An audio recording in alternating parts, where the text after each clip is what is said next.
मातरम साथियों, आज मैं आपके सामने जो एक विषय लेकर के आया हूं वो एक राजनीतिक षड्यंत्र के खिलाफ है जो देश के युवाओं में घोला जा रहा है प्रजातांत्रिक लोकतांत्रिक अधिकारों को लेकर एक लोकतांत्रिक व्यवस्था में।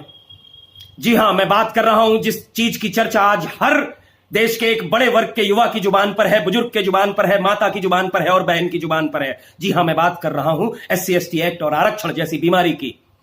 जब हम बात करते हैं SC/ST एक्ट और आरक्षण की तो कुछ लोग कहते हैं कि आप किसी जाति के खिलाफ हैं या आज आप किसी वर्ग के खिलाफ हैं। जी नहीं, हम गालियों के खिलाफ हैं। SC/ST एक्ट के खिलाफ इसलिए नहीं कि उसमें किसी एक जाति को गाली दी जाती है या हम गालियों के समर्थक हैं, बल्कि हम SC/ST एक्ट के इसलिए खिलाफ हैं क्योंकि उसमें जो अध्यादेश लाया गया, उसमें जो अमेंडमेंट किया गया या उसको जिस तरीके से पारित किया गया, उसमें यह सुविधा उपलब्ध है कि बगैर जांच के सिर्फ शिकायत पे ही व्यक्ति की अरेस्टिंग हो जाएगी, उसे आरोपी मान लिया जाएगा, उसे दोषी मान लिया जाएगा। जबकि ऐसी व्यवस्था तो हत्या जैसे जघन्य अपराध में भी नहीं है और बलात्कार जैसे कुकर्म में भी नहीं है।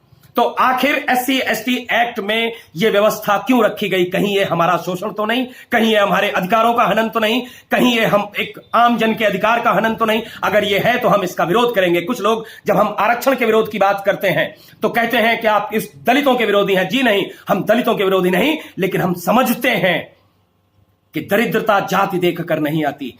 अगर आरक्षण की जरूरत उस व्यक्ति को है जिस व्यक्ति को वास्तव में इस व्यक्ति की इस चीज की जरूरत है। आरक्षण उसको मिलना चाहिए, ना कि ऐसे लोगों को। ऐसे हजारों सैकड़ों लोग हैं जिनके पुरखे भी, जिनके IAS और PCS थे, वो भी आज आरक्षण की भीख लेकर आज अधिकारी बन रहे हैं। पढ़ना लिखना नहीं, लेकिन अधिकारी बन गए। हम इस चीज के खिलाफ हैं और हमें भटकाया किस तरह जा रहा है, कुछ राजनीतिक षड्यंत्र किस तरह किया जा रहा है कि आप नोटा दबाइए, मतलब भाजपा का विरोध कीजिए। हमने भाइयों, मैं एक बात बहुत अपने हृदय से कहना चाहूंगा, चाहे मैं हूं चाहे आप हो, 2014 में हमने मोदी जी को जब चुना था, तब हमने भाजपा को अपना परिवार और मोदी जी को उस परिवार का मुखिया मानकर चुना था। और कुछ लोग हमें नोटा दबाने की बात कर करके सिर्फ इतना कह रहे हैं कि 5 साल अब इन्होंने हमें लूटा, अब 5 साल कोई दूसरे लूटेंगे, मतलब गिद्ध बदलेंगे लेकिन शिकार हम रहेंगे। नहीं, जब हमने मुखिया आपको चुना था मोदी जी, तो हम अपने अधिकार भी आपसे मानेंगे। क्योंकि अगर मुझे मेरे घर में कोई दिक्कत होगी, अगर मैंने अपनी भाजपा को अपना परिवार माना है और मुझे मेरे घर के अंदर मेरे परिवार में कोई दिक्कत होगी, तो मैं अपने परिवार से अपना अधिकार मांगूंगा, मैं अपने परिवार से अपने हक मांगूंगा, भागूंगा नहीं। बाप नहीं बदलूंगा, क्योंकि ये बाप बदलने की जो बातें थी वो बहुत हो चुकी। 65 साल, अब जो अधिकार है उन्हें मांगेंगे, उन्हें लेकर रहेंगे। चूंकि इस देश के सभी संसाधनों पर, रोजगारों पर समस्त समाज का अधिकार है, न कि किसी विशेष व्यक्ति के विशेषाधिकार के तहत किसी व्यक्ति का हो जाता है या जाति का हो जाता है या वर्ग का हो जाता है। मैं बात कर रहा था कि जो SC/ST एक्ट है, जो आरक्षण जैसी बीमारियां हैं, इन बीमारियों के खिलाफ जो नोटा दबाने की जो बात चल रही है, मैं फिर कहूंगा कि उससे सिर्फ गिद्ध बदलेंगे। गिद्ध तो बदल जाएंगे नोचने वाले, लेकिन शिकार हम ही बने रहेंगे। और फायदा होगा कुछ एक छोटे छोटे संगठनों को, जो राजनीतिक पार्टियों से मोटा मोटा धन लेकर हमें इस नोटा की तरफ, नपुंसक नोटा का बटन दबाने की तरफ अग्रसित कर रहे हैं। हम वीर शिवाजी, भगत सिंह, चंद्रशेखर आजाद और महाराणा प्रताप, सूरजमल जैसे वीर योद्धाओं के वंशज हैं। हमें मुखिया बनाना भी आता है, हमें अपने अधिकार मांगना भी आता है, अधिकारों के लिए सड़क पे उतरना भी आता है, लड़ना भी आता है। और जब मैं तो बात कर रहा हूं कि जब आप हमें SC/ST एक्ट के झूठे मुकदमे में, न जाने कितने युवा झूठे मुकदमे में अगर जेल चले गए, तो हां, मैं इसका विरोधी हूं।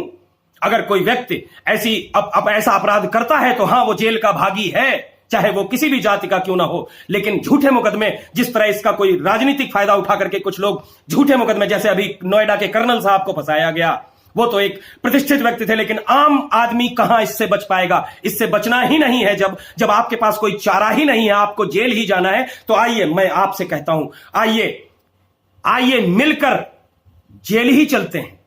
जब जेल ही आखिरी रास्ता बचा है, तो आइए मिलकर जेल चलते हैं। झूठे मुकदमों में जेल जाने से तो बढ़िया है कि स्वाभिमान से सीना चौड़ा करके जेल चलते हैं और देखते हैं कि कितनी ताकतें हैं इन जेल की बेड़ियों में और कितनी जगह है इन जेलों में जो हम जैसे देशभक्तों को रोक पाती हैं। और जब आरक्षण की मार आपको रोजगार और रोटी से ही वंचित रख देगी, तो यह सरकार का हक है, यह सरकार का फर्ज बनता है। आइए जेल चलते हैं और हमें रोटी खिलाएगी।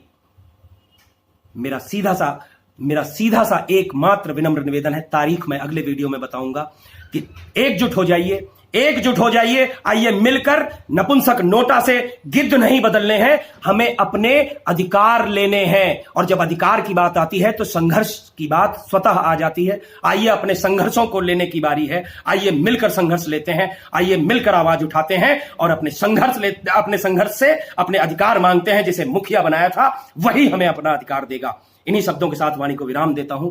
उम्मीद है आप सभी मेरी बात को समझेंगे और आगे बढ़ाएंगे। अगर आप मेरी बात से सहमत हो तो अपने जितने भी व्हाट्सएप ग्रुप हैं, फेसबुक ग्रुप हैं, हर जगह वीडियो को डाउनलोड करके भेज दें और इस संघर्ष में सहभागी बने। वंदे मातरम। जय हिंद, जय भारत।